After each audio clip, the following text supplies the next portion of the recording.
आज इसी के साथ मैं सभी नमस्कार, आप देख रहे हैं पंजाब केसरी लाइव। और ये देखिए 134 में दो दाखिला नहीं मिलने के चलते जो है वो आज यहाँ पे काफी बच्चे और कुछ लोग जो है वो प्रदर्शन करने के लिए पहुंचे हैं। हाथों में बैनर इनके आपके दिखाई देंगे कि डीसी अंकल एडमिशन दो, यानी कि लगातार जो है वो इन लोगों की जिस तरीके से पहले भी काफी दिनों से ये लोग चाहे वहां पे घूमने की बात कर जाए, चाहे क्या जी इधर आओ बेटा। कहाँ से आए बेटा आप लोग? क्या बोलते हैं? फरीदाबाद से। अरे क्या बात होगी, आज कहाँ आए हो? TC office. अच्छा, एडमिशन नहीं हो रहा? कौन से स्कूल की बात है ये, या किसी भी स्कूल में नहीं हो रहा? सब में हो रहा है, इसमें नहीं हो रहा। अच्छा, आप लेके आए बेटा? हमारा डीपीएस में स्कूल में नाम आया है, उसमें एडमिशन नहीं लिया जा रहा है। हमसे यही रिक्वेस्ट है कि हमारे एडमिशन ले ले। वहाँ जाते तो हमें गेट पे से भगा दिया जाता है। गेट पे से भगा दिया जाता है? यस। मेरा नाम मुस्कान है। मुझे DPS sector 19 Faridabad school allot हुआ है और हमें अब तक बहुत चक्कर कटवाए। स्कूल जाते हैं तो स्कूल कहते हैं डीओ ऑफिस जाओ, बीओ ऑफिस जाओ, वहाँ पे जाओ। हम वहाँ पे जाते हैं, वहाँ कहते हैं स्कूल जाओ। हमने इन्फॉर्मेशन दे दी है स्कूल को, स्कूल वाले कहते हैं हमें कुछ इन्फॉर्मेशन नहीं दी और हमें भगा दिया गया। मैं अकेली हूँ, मैं और मेरी मम्मी जब से चक्कर काट रहे हैं। मेरे पापा भी नहीं है। हम क्या करें? मेरी मम्मी काम करे या फिर मेरे लिए दौड़े। हमारी यही गलती है कि हमने सरकार के ऊपर विश्वास करा कि हमें भी पढ़ने का मौका मिलेगा, लेकिन ऐसा कुछ नहीं है। मुझे डीसी अंकल को कहना है कि डीसी अंकल मुझे एडमिशन दो, स्कूलों के पास चलो, हमें एडमिशन कराओ। हम सब डीओ ऑफिस जाते हैं, बीओ ऑफिस, हर जगह। मेरी मम्मी 16 तारीख से ही मेरी मम्मी और मैं जा रहे हैं इतनी परेशानियों से, लेकिन वहाँ पे कुछ भी नहीं हो रहा। कागज ऐसे ही बस नाम के लिए जमा करवा लिए और कुछ भी नहीं हो रहा है। डीसी अंकल हमें एडमिशन दो, मैं यही रिक्वेस्ट करूंगी, डीसी अंकल हमें एडमिशन दो। अब यहाँ मुलाकात हुई है आप लोगों की डीसी साहब से? कोई आया है? नहीं, हमें अब तक बिल्कुल मुलाकात नहीं हुई है। हम कोर्ट में भी जाते हैं तो हमें कहते हैं जाओ जाओ, कुछ नहीं हो जाएगा, जाओ जाओ, भगा देते हैं कोर्ट से भी। हम कहाँ जाएं? हमें सब जगह से भगा दिया जा रहा है। मैं मुख्यमंत्री खट्टर साहब से कहूंगी कि हम कहाँ जाएं?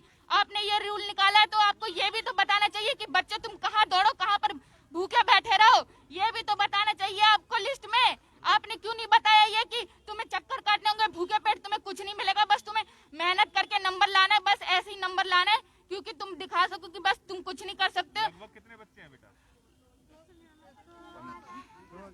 2000 कुछ है, लेकिन बच्चे को अलॉट किया स्कूल, लेकिन किसी को भी एडमिशन नहीं मिला है अब तक। देखिए 8 एडमिशन एक बड़े बड़े स्कूलों में दिए गए हैं। डीपीएस हो गया, मानव रचना हो गया, इनसे टीसी निकलवाए गए हैं।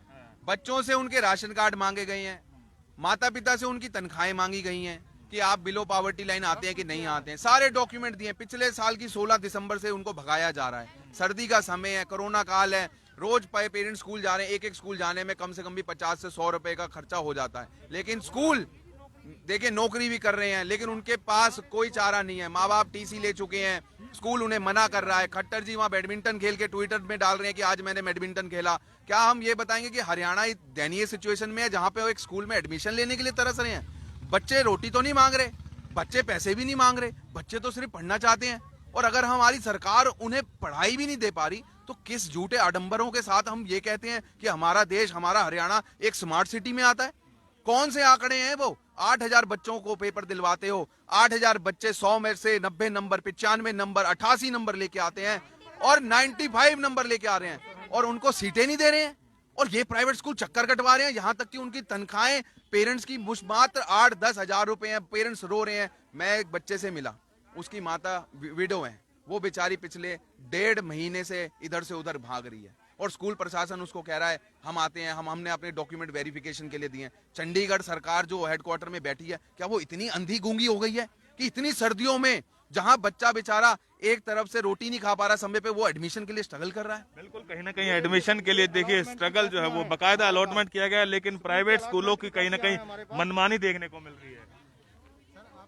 आज राधे श्याम जी बनारस से पैदल चलकर आए और पूरे दिल्ली तक पैदल यात्रा कर रहे हैं। उनका स्वागत और अभिनंदन आम आदमी पार्टी के सभी पदाधिकारियों ने उनका वंदन और अभिनंदन पगड़ी बांधकर, माला डालकर, उनके एक अच्छे काम के लिए कि उन्होंने ये कहा कि देश में एक समान शिक्षा हो।